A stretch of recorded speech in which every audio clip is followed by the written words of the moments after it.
बिस्मिल्लाहिर्रहमानिर्रहीम अस्सलामुअलैकुम। उम्मीद करनी सारे मेरे बहन भाई ठीक हो सो। ਅੱਜ ਮੈਂ ਬਣਾਉਂਦੀ ਪਈ ਆ YouTube ਤੇ ਵਾਇਰਲ ਹੋਣ ਵਾਲੀ ਆਲੂ ਪਕੌੜੇ ਦੀ ਰੈਸਪੀ। ਆਲੂ ਪਕੌੜੇ ਦੀ ਰੈਸਪੀ ਬਣਾਉਣਾ ਬਹੁਤ ਆਸਾਨ ਤੇ ਇੰਜ ਝਟਪਟ ਹੀ ਤਿਆਰ ਹੋ ਜਾਂਦੀ। ਆਲੂ ਪਾਲਕ ਦੇ ਪਕੌੜੇ ਜਿਤਨੇ ਵੇਖਣੇ ਖੂਬਸੂਰਤ ਲੱਗਦੇ ਪੈਣ ਇਨਸ਼ਾਅੱਲਾ ਉਸ ਤੋਂ ਕਈ ਜ਼ਿਆਦਾ ਇਹ ਖਾਣ ਵਿੱਚ ਮਜ਼ੇਦਾਰ ਹੋਸਨ। आलू पकौड़े बनाने वास्ते मैं 4 ਤੋਂ 5 आलू लै लिया। उन्होंने मैं चंगी तरह धो लिया वॉश कर लिया। हुण मैं आलू नूं बरीक बरीक कट लई सा। बिस्मिल्लाहिर्रहमानिर्रहीम। इंज तरह मैं सारे बरीक बरीक आलू कट लई सा।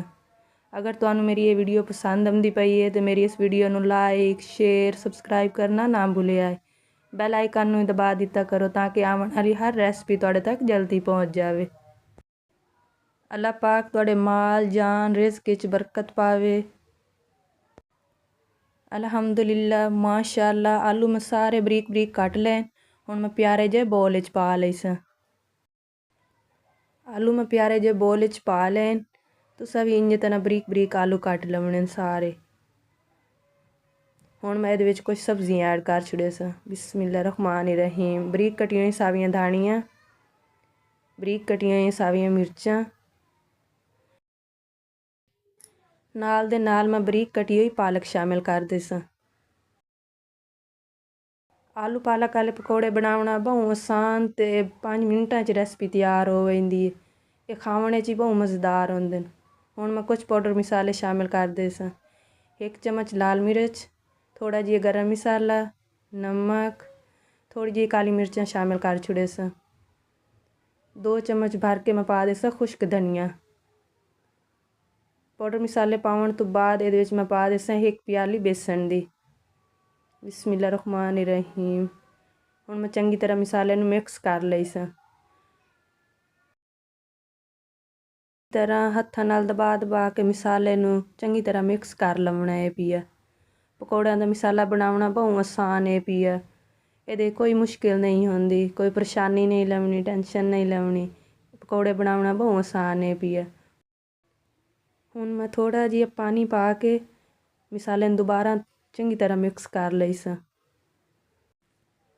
ये रेसिपी यूट्यूब ते बहुत ज़्यादा वायरल हो रही है। मैं भी सोचा मैं अपने बहन भाइयों नाल ये वीडियो बना के शेयर करा। अल्हम्दुलिल्लाह माशाअल्लाह मैं पकौड़ियां दा मसाला तैयार कर लिया है पिया। देखो बिल्कुल तुसां इंज तरह मसाला तैयार कर लवणा है पिया। हत्थां दबा के वेखसो ना ये मुट्ठी बनती पई है तो फिर तुहाडा मसाला इत्थे बन के तैयार हो गया है पिया। घी साडा इत्थे गर्म हो चुका है। पकौड़े फ्राई करना हुण शुरू करसाएं। बिस्मिल्लाहिर्रहमानिर्रहीम। आलू पालक वाले पकौड़े बनाउणा बहुत आसान ते झटपट च रेसिपी तैयार हो जाती है। इंज तरह मैं सारे पकौड़े कढ़ाई च पा लई सां। सारे पकौड़े कढ़ाई पावन तो बाद 5 ਤੋਂ 7 मिनट उलट पलटते हुए इन्हों फ्राई कर लिसाएं। आलू जोड़ के विच पक जावन, कच्चे ना रवन। अगर तुहानूं मेरी कोई गल दी समझ ना आउंदी पई होवे तुसीं मैनूं कमेंट करना है पिया। मैं अपने बहन भाइयों नूं कमेंट दा जवाब दे सां इंशाअल्लाह। ए वेखो माशाअल्लाह कितना सोहना आलू पालक वाले पकौड़ियां दा कलर आया है। तुसी कलर चेक करो कितना सोहना ते खूबसूरत कलर आया पकौड़ियां दा। अगों मां रमज़ान आंदा पिया है। पकौड़े बनाउणा या समोसे बनाउणा हर घर च ये रेसिपियां बनदियां मां रमज़ान च। मां रमज़ान च ये तली हुई चीज़ां तो खावणा हर कोई पसंद करेंदा है पिया। जेह्ड़े मेरे बहन भाई प्रदेश रहिंदे न उन्हां नूं होटलां तो खाना लभण दी कितनी मुश्किल आउंदी होसी। ਉਹ मेरी सस्ती तो सस्ती वीडियो वेखी करें इंशाअल्लाह उन्होंने कोई परेशानी ना हो सी। अल्हम्दुलिल्लाह माशाअल्लाह पकौड़े मैं फ्राई कर लैन। हुण मैं बाहर कढ़ लई सां। बिस्मिल्लाहिर्रहमानिर्रहीम।